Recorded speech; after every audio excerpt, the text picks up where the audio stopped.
por um dia tão abençoado, Senhor. Um dia na Tua presença, em família. Deus, nós te louvamos, Senhor, pelo nosso bem maior. Aquilo que o Senhor tem nos dado, confiado e entregado em nossas mãos. Abençoa meus irmãos nessa reunião, aquele que vem nessa noite para ouvir a Tua voz, para ouvir a Tua palavra. Deus, usa a nossa vida como um canal, como um instrumento, e que esta mensagem, que esta pregação, ela não seja persuasiva de sabedoria humana, mas com demonstração de poder, para que a fé dos nossos irmãos não esteja apoiada no nosso conhecimento, mas sim no Teu conhecimento e na Tua própria palavra, no poder do Teu Espírito Santo. Ajuda-nos, ó Deus, na ministração da Tua palavra. Tudo isso, ó bondoso Pai, nós te pedimos e agradecemos em nome do Teu Filho amado, aquele que vive e reina para todo sempre. Amém e graças a Deus.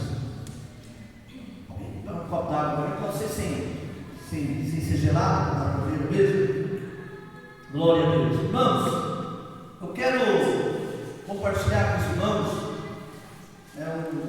parte da palavra do Senhor, porque nós não podemos transmitir toda a palavra, não há como, né? Quando alguém vai pregar, ele partilha de uma pequena porção.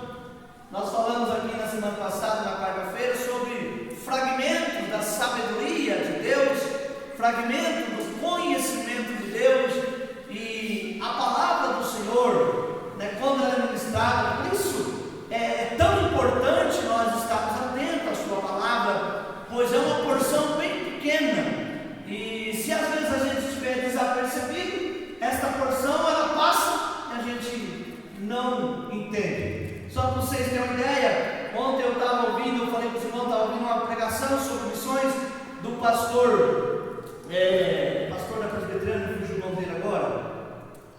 Oh meu Deus, Hernandes, pastor Hernandes. Ó, presta atenção que eu falei ontem. Pastor Hernandes Lopes Dias. E o pastor Hernandes estava ministrando uma palavra, e por 2 ou 3 vezes eu tive que voltar o vídeo. Eu estava sozinho em casa, e mesmo assim a minha mente saiu daquilo que eu estava assistindo, e eu tive que voltar o vídeo 3 vezes para me entender, né, 100% aquilo que o pastor queria ministrar. E com isso a gente aprende que é muito difícil a gente se concentrar na palavra, porque o inimigo ele quer roubar a palavra. Quando a gente fala da palavra do semeador, aquela semente que caiu na beira do caminho, veio as aves do céu e arrebatou a semente, ou seja, tirou a semente do solo, comeu aquela semente. Então aquela semente ela não vai produzir porque ela foi arrancada. E essa é a meta do diabo: arrancar a palavra do nosso coração, fazer com que a gente esteja no culto e não entenda o que foi ministrado. A gente não sabe, né, qual foi o assunto, qual foi o texto, no 100% ainda da mensagem a gente consegue lembrar. Então, e a gente acha que isso é normal. Por trás disso há uma opressão maligna tentando nos distrair para roubar a palavra. Eu percebi isso comigo ontem, porque eu não estava com a televisão ligada, né? Eu estava assistindo e eu queria ver essa palavra porque era uma palavra interessante, mas sabe aquele negócio que você pensa 2 vezes, 2 ou 3 coisas ao mesmo tempo, e no final daí você não consegue resolver nenhuma. É como você às vezes está na igreja e está pensando no trabalho, você está na igreja e está pensando em outra coisa, está pensando na viagem, está pensando na conta, está pensando nos problemas, então você não consegue se concentrar. Por isso, quando você entrar na igreja, independente da igreja, né, que você entrar, qual é a sua meta? Cultuar. Então você tem que se desligar das coisas lá fora, né, do dia a dia, e se concentrar apenas naquilo que está sendo feito, ou seja, no culto, para você oferecer o seu melhor para Deus. E essa palavra de hoje, essa pequena porção da palavra do Senhor, no livro de Gênesis, capítulo de número 22, até o verso 14, ela vai nos ensinar alguns exemplos extremamente relevantes e importantes, né, para nossas vidas, para aplicarmos em nossas vidas, como hoje é Dia dos Pais. Eu separei esse texto por causa disso, porque hoje é Dia dos Pais. E nós temos diante de um texto de um pai que ama muito, mas ama muito mesmo. E também nós estamos diante do texto de um pai que, embora amava muito, muito, muito seu filho, mas deixa claro que ele amava mais a Deus do que o seu filho. E a palavra de Deus, ela vai nos ensinar que nós devemos amar a Deus sobre todas as coisas. Amar a Deus sobre todas as coisas. Isso é muito importante. Ficar claro no nosso coração, na nossa mente, porque nada pode ocupar ou tomar o lugar de Deus na sua vida. Deus tem que ser prioridade na nossa vida. E nós estamos diante de um texto onde Abraão demorou 25 anos depois da promessa que Deus lhe fez, né, que Deus daria um filho. A promessa ela não acontece amanhã, ela demora 25 anos para que Isaac nasce. E quando Isaac nasce, Abraão fica maravilhado.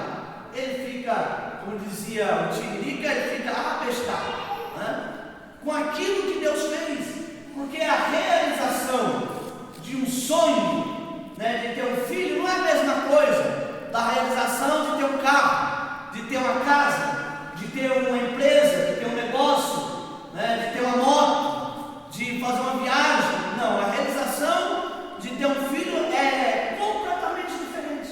Só quem é pai, quem é mãe sabe, né, como é maravilhoso, né, a bênção, né, e as mães que carregam a criança, né, com um tempo na sua barriga, ainda é maior ainda. Todo dia passa a mão na barriga, todo dia ora, todo dia abençoa, e conforme vai passando os dias, vai vindo as dores, né, vai ter alguns pequenos probleminhas que faz parte. Mas quando a criança nasce, a sensação, e eu acredito que todas as mães daqui poderiam responder, a sensação que vale a pena. Eu vi, acho que a filha da Sandra falou isso, né, que ela quase morreu no parto da Alice, complicou, ela correu o risco de salvar, ter que salvar a filha, né, e não salvar a mãe, teria que salvar uma das duas. Depois, quando a Alice nasce, né, a Vanessa passa mal, né, correu risco de vida, e uma coisa muito séria que aconteceu com ela, e ela disse: mas quando eu peguei a Alice pela primeira vez no meu colo, eu vi que valeu a pena todo aquele sofrimento, e se Deus me der o segundo filho, eu estou pronto para passar tudo de novo. Toda aquela caminhada que agora ela já passou, embora o medo pode tentar intimidar, mas no sentido que nada supera um pai abraçar um filho, a mãe abraçar um filho quando nasce. Eu lembro quando o Vitinho nasceu, agora o último filho dele, o Vitinho ficou meio abestado, lá no sítio, e era o segundo dele, né? Então, mas nada supera a alegria.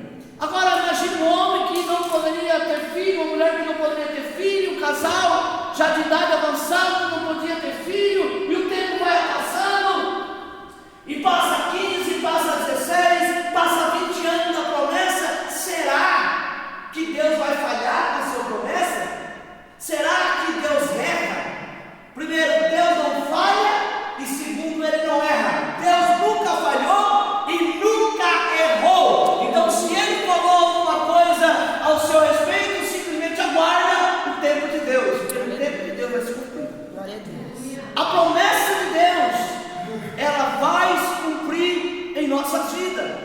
Se vai ser depois de 15, de 10, de 20 anos, não interessa. Mas se Deus falou, Ele cumpre o que Ele fala, o que Ele promete. Deus havia prometido para Abraão um filho, e Deus disse para Abraão em Gênesis capítulo 12: em ti será bendita todas as famílias da terra. Se alguém puder contar as estrelas do céu, se alguém puder contar o grão de areia da praia, então poderá contar a sua descendência. Deus disse que as demais famílias seriam abençoadas através da família de Abraão. E Abraão, na expectativa da realização desse sonho, e o tempo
pai velho, né? Um dia que eu tentava jogar bola, estava cansado. Cheguei de serviço e disse, pai, vamos jogar bola, vamos lá para frente do Josué, pai está cansado. Pai, vamos para a bola, então só 2 chutes, 2 gols, tinha que brincar de bola, foi 2 chutes. Aí eu falei, não, vamos brincar. Eu falei, Josué, o pai está cansado. Aí ele saiu bifando, ele era pequenininho, saiu bifando. E eu escutei ele falou assim, isso que dá de pai velho. E eu já tinha ido, não era mais menino, estava cansado, se pedreiro. Agora, imagina o Abraão, mais de 100 anos de idade, Isaac com 5 anos de idade, com 7. Vamos matar passarinho, vamos pescar. Porque as brincadeiras não era que nem agora, não vamos jogar videogame, a brincadeira era essa: caçar, pescar, brincar de correr, tirar luta. Os filhos podem tirar luta, a gente está cansado, vamos tirar luta. E Abraão, ele foi curtindo o primeiro ano, o segundo ano, o terceiro, e foi. De repente, Isaac, Abraão não percebe, mas Isaac já não é mais um menino, Isaac já não é mais um adolescente, Isaac é um jovenzinho, e o tempo vai passando e Abraão vai percebendo, a aliança de Abraão é tão grande com Isaac, e ele vai cada dia mais se envolvendo através do amor que ele sentia pelo filho, e aquilo foi mexendo também com Deus. E quando a gente chega nesse texto, Abraão é colocado à prova. O texto diz assim: depois dessas coisas, pôs Deus a Abraão à prova. Ou seja, Deus provou Abraão. De que maneira que Deus provou Abraão? Deus pediu Isaac para Abraão. Deus disse para Isaac: vai até o monte que eu vou te mostrar, o Monte Moriá, e oferece ali o teu filho. E Deus é bem específico: eu não quero Ismael, o teu único filho, porque Ismael não é considerado filho legítimo de Abraão. Ele teve esse filho com a empregada, tentando ajudar Deus, porque ele não fazia parte do projeto de Deus na vida de Abraão. E Deus diz: eu quero o teu único filho. Talvez a história não diz, a Bíblia não diz, mas Abraão pode ter perguntado para Deus: é Isaac? Deus diz: sim, o teu único filho. Eu quero que você sobe até o Monte Moriá e oferece ali o seu filho em holocausto. Lembra que Abraão só tem um filho, e Deus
era sacrificada essas crianças. Então Deus estava provando o coração de Abraão. Para Abraão oferecer Isaac em sacrifício era mole, porque era só ele viajar um pouquinho no tempo, e ele entendeu: olha, meus avós fizeram isso, os meus bisavós fizeram isso, então eu posso fazer. Só que esse Abraão, ele não é aquele Abraão que saiu de busca dele, ele é um Abraão que anda por fé agora. Ele é um Abraão que é chamado de descendente. Ele é um Abraão que é escolhido para fazer a diferença, para ser modelo das nações. Povo santo, povo eleito, povo escolhido. E Abraão, ele agora é servo do Deus vivo. E esse Deus que Abraão serve, ele não aceita sacrifício humano. Só que no coração de Abraão não estava: eu vou matar meu filho, eu vou sacrificar meu filho, assim como meus avós faziam, assim como meus antepassados faziam, e vou agradar a Deus. Não, Abraão simplesmente tinha em mente o obedecer a Deus. Se Deus pediu meu filho, Ele sabe. Se Deus pediu o meu filho em sacrifício, ainda que esse Deus não recebe, ainda que esse Deus não aceita sacrifício, mas Ele está me pedindo, eu vou obedecer, eu vou fazer. Às vezes os filhos questionam os pais. Os pais passam uma ordem e os filhos questionam. Obedeça. Não questiona, obedeça. Porque quando você obedece, se o seu pai estiver errado, é problema dele. É problema dele, mas você como filho, o papel é obedecer. Em relação a Deus é assim. Nós não temos que questionar a Deus, discutir as ordens de Deus. Por que Deus está pedindo isso? Por que Deus está querendo isso de mim? Não, eu vou obedecer. Deus está me pedindo para me ficar um mês sem comer carne, então eu vou ficar um mês sem comer carne. Deus está pedindo para mim ficar um mês sem televisão, vou ficar um mês sem televisão. Deus está pedindo para mim ficar um mês sem internet, vou ficar um mês sem internet. Deus está pedindo para mim levantar às 3 horas da manhã, eu vou levantar às 3 horas da manhã. E alguém vai te perguntar por quê? Você fala: não sei. Ele pediu. Ele pediu, está resolvido. Estou fazendo para obedecer. E a Bíblia diz que é melhor obedecer do que sacrificar. Abraão decide no verso 3, olha que coisa tremenda. Levantou-se, pois, Abraão de madrugada, e tendo preparado o seu jumento, tomou consigo 2 dos seus servos e a Isaac seu filho, achou lenha para o holocausto e foi para o lugar que Deus lhe havia indicado. É lindo que Abraão não questiona, Abraão não debate, Abraão simplesmente, de bate pronto, ele decide obedecer. Deus falou hoje, ele levantou de madrugada. É isso que o Senhor quer, então eu vou fazer. O Senhor quer meu filho? O Senhor me deu, o Senhor sabe todas as coisas. Só que o Senhor precisa saber que o Senhor fez uma promessa sobre ele.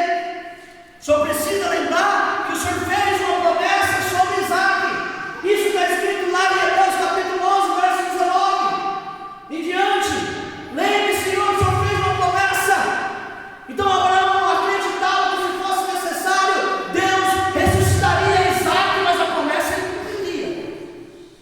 Percebe-se uma coisa, que quando nós temos fé em Deus, uma fé madura, uma fé suficiente, então a gente não pensa 2 vezes em obedecer a Deus, ainda que esse obedecer a Deus te custe alguma coisa. Te custa alguma coisa? Se Deus te pedisse um dedo seu, você daria para Ele? Se Deus te pedisse uma unha, você daria para Ele?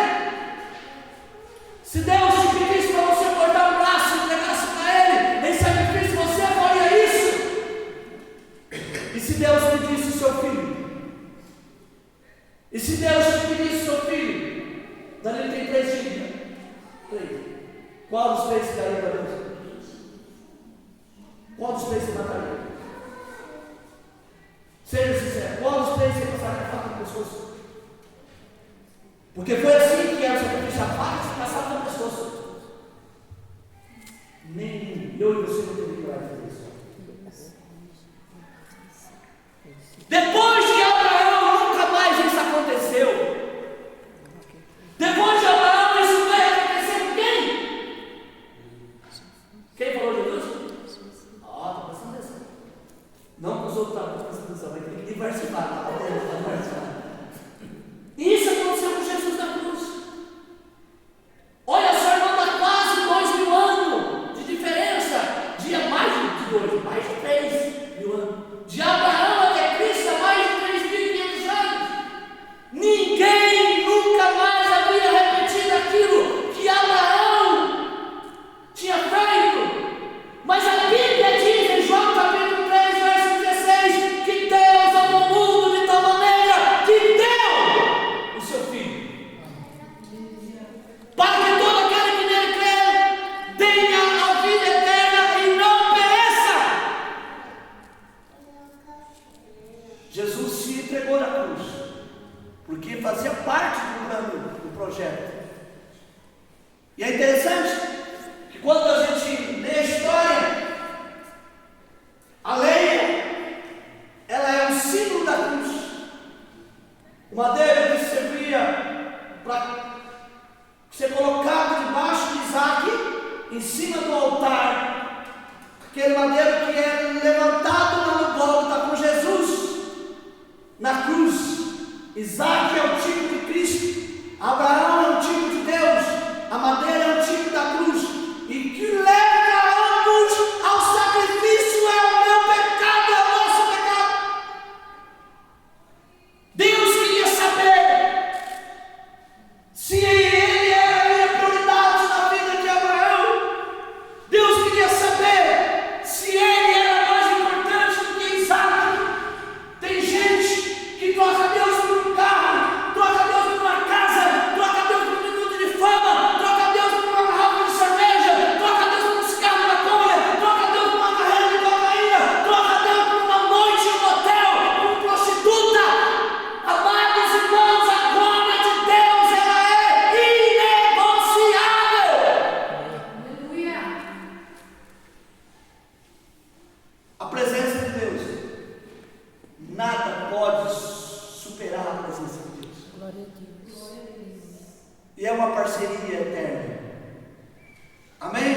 Amém. Sabia que o homem morre? Sabia que o homem morre? Sim ou não? O homem é eterno. A eternidade será com Deus ou no inferno? Aí tem medo de morrer, tem medo de morrer. Você vai morrer, a notícia é essa, você vai morrer. Morrer no sentido de fisicamente, separação, mas o espírito não morre. A Bíblia diz que no inferno, aonde o fogo não se apaga e o verme nunca morre. Punição. Agora, esquece o inferno, eu não vou para lá. Alguém aqui pretende ir para lá? Hã? Não, então nós não queremos saber desse negócio do inferno. Vamos ficar com o céu, que é mais gostoso, né? Bem mais gostoso. Deus criou o homem para estar com ele eternamente. Quando Deus criou o homem, Deus teve que colocou ele onde? No jardim, no paraíso. E no paraíso o homem não estava sozinho. No paraíso o homem estava com Deus. A Bíblia diz que todo dia, na viração do dia, Deus descia para passear com Adão. Oh, maravilha! Imagine você passear com Deus. Que coisa gloriosa! Caminhando no jardim, Deus mostrando aquelas flores, Deus mostrando, por exemplo, beija-flor. Dá uma olhada nisso aqui, Adão, dá uma olhada nisso aqui. Você consegue imaginar quantas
desfrutar. Não foi para o diabo desfrutar, não foi para os filhos das trevas desfrutar, foi para você desfrutar. Deus caminhava com o homem, assim como Abraão caminhava com o seu filho. Agora, eu vou correr, alguém me melhora, para não ser que nem ontem. Falta muito? 20, mas 10 minutos eu termino. Porque ontem eu passei um pouquinho, os irmãos ficou chateado, pessoal, e agora no culto, nós não queremos que acaba mais agora, queremos que acaba 9h30. E no verso 8, presta bastante atenção no que diz o verso 8. Eu vou ter que correr aqui porque não vai dar para mim entrar nos outros versículos. Eu vou entrar no verso 8, que diz assim, verso 7 e verso 8. Verso 7, quando Isaac disse a Abraão,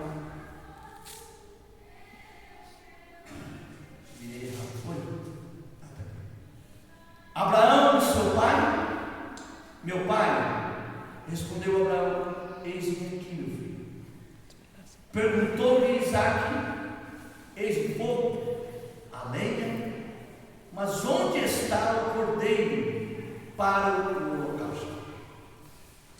Respondeu Abraão, Deus proverá para si, meu filho, o cordeiro para o holocausto, e seguia ambos juntos.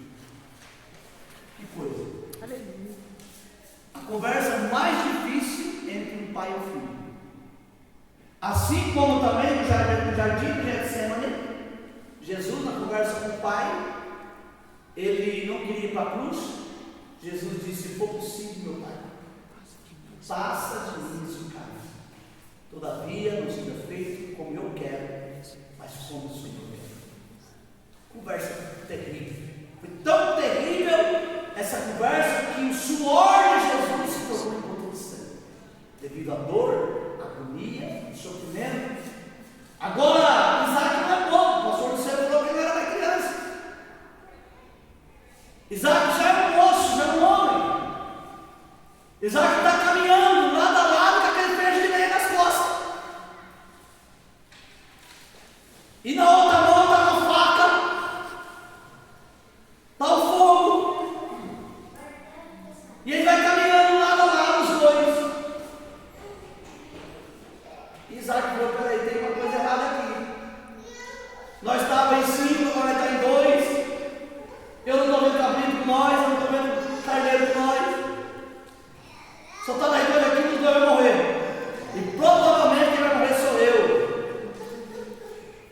Então Isaac perguntou para o pai, e o pai responde ao filho: pai, aqui está a lenha, está tudo certo. Aqui está o fogo, aqui está a faca. Mas e o cordeiro? Abraão disse para o filho: Deus proverá para si. Aleluia. Que coisa.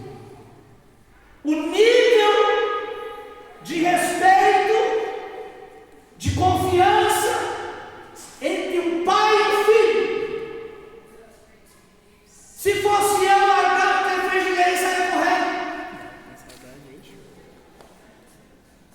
Abraão é um velho, Isaac é um filho. Abraão aqui, ele tem mais de 120 anos de idade. É um velho. Abraão é um moço. Poderia empurrar o pai e sair correndo.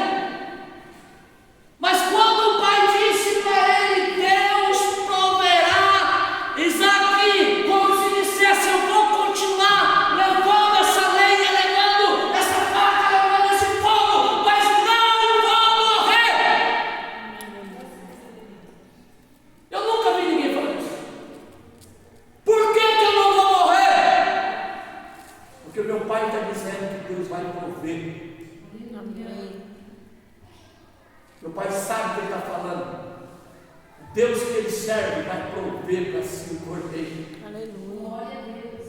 A substituição.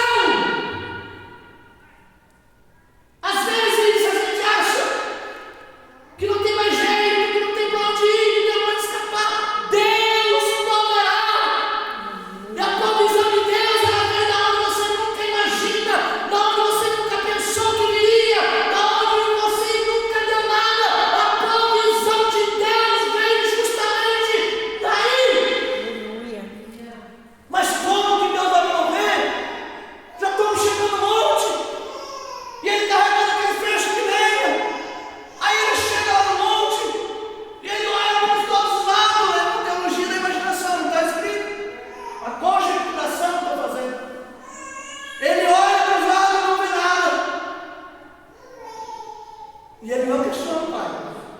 verso 9 agora ele não pergunta para o pai mais nada.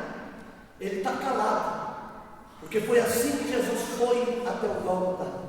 A Bíblia diz que ele não abriu a sua boca. Como ovelha muda ao matadouro, ele não abriu a sua boca. E o pai então amarra o filho. Você acha que Abraão estava com brincadeira? Você acha que Abraão estava brincando de sacrifício? Ele amarrou Isaac em cima daquela lenha, colocou a lenha no altar, aquele altar de pedra grande. A gente pensa que o altar era isso daqui, não, irmão. Era tipo um fogão grande a lenha. Amarrou ele em cima daquele altar. Antes de queimar, antes de pegar fogo, eu preciso matá-lo. Eu preciso passar a faca no pescoço dele. Que coisa, como deve ter sido tão difícil para Abraão. Como deve ter sido difícil para esse pai. Assim como não foi fácil para Deus ver o seu filho com os braços abertos na cruz, e ele não poderia interferir. E Jesus disse: Deus meu, por que me desamparaste? Se Deus fosse falar alguma coisa, Deus diria: filho, essa é a sua missão. Você nasceu, você está aí, não é por culpa sua. Você está aí não é porque você tem pecado, mas você está aí por causa do pecado do meu povo. E essa é a sua missão, você precisa continuar. Isaac não abre a boca. Abraão pega a faca e estende a mão para cortar o pescoço de Isaac. E quando ele estende a sua mão, o anjo do céu brada a sua voz e diz: Abraão, ele diz: eis-me aqui, Senhor. Não imagina o coração de Abraão quando ele diz: eis-me aqui. Eu acredito que ele estava em pranto. Eu não vejo Abraão aqui dando risada, não vejo Abraão aqui: ai, eu sou forte, eu vou mandar meu filho. Não! Nenhum pai faria um sacrifício desse se não houvesse um peso no coração. Mas no coração desse homem estava o obedecer a Deus. O obedecer a Deus vai além. Ah, se der, obedece, em parte obedece. Não, querido, somos chamados para obedecer a Deus. Aleluia. Abraão, não faça isso, Abraão. Porque agora eu sei que verdadeiramente você teme a Deus. Porque não me negaste o seu filho. Porque não me negaste o seu único filho. Querido, se Abraão não negou o seu único filho, Deus poderia pedir qualquer coisa para Abraão, que não haveria mais problema. Um homem que está disposto a sacrificar o filho, está disposto a fazer qualquer coisa por esse Deus. Lembra do apóstolo Pedro? O apóstolo Pedro disse: Senhor, eu estou pronto para morrer por ti. Longe de mim me escandalizar em ti. Estou preparado, se for necessário, morrer por ti. Então Jesus disse: antes que o galo canta, você me negará 3 vezes. E assim aconteceu. Pedro negou Jesus, porque não era verdadeiro aquilo que ele estava pronunciando. Abraão não faz nada, não fala nada para Deus. Senhor, deixa comigo, vou sacrificar ele, esse aqui para minha beleza. Não, Abraão decide obedecer a Deus até o fim. E quando ele está pronto para sacrificar o filho, o anjo de Deus diz: não faça isso. Você passou no teste, você passou na prova. A sua prova era entregar seu filho e você não negou. Então agora eu sei que você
preso em meio aos arbustos.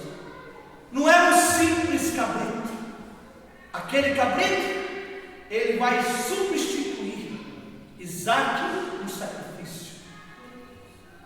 Quando Jesus sobe na cruz, ele substitui o sacrifício de cabrito, de bode, de vaca, de pombo, de animal. Ele é o sacrifício perfeito. Aleluia. Ele é o cordeiro pascal. Encerro dizendo que no verso 14 está escrito: desde aquele dia em diante, Abraão consagrou aquele monte. Depois, mais para frente, Salomão veio a construir um templo naquela região. Abraão consagrou aquele monte e disse: no monte do Senhor se proverá. Haverá provisão no monte do Senhor. E daquele dia em diante, passou a existir a expressão Jeová Jireh, Deus que provê. O Senhor é a minha provisão. Encerro dizendo que em meio à dor, em meio a sacrifício, em meio à dificuldade, Deus sempre vai querer que a gente obedeça. Não é porque a gente está passando por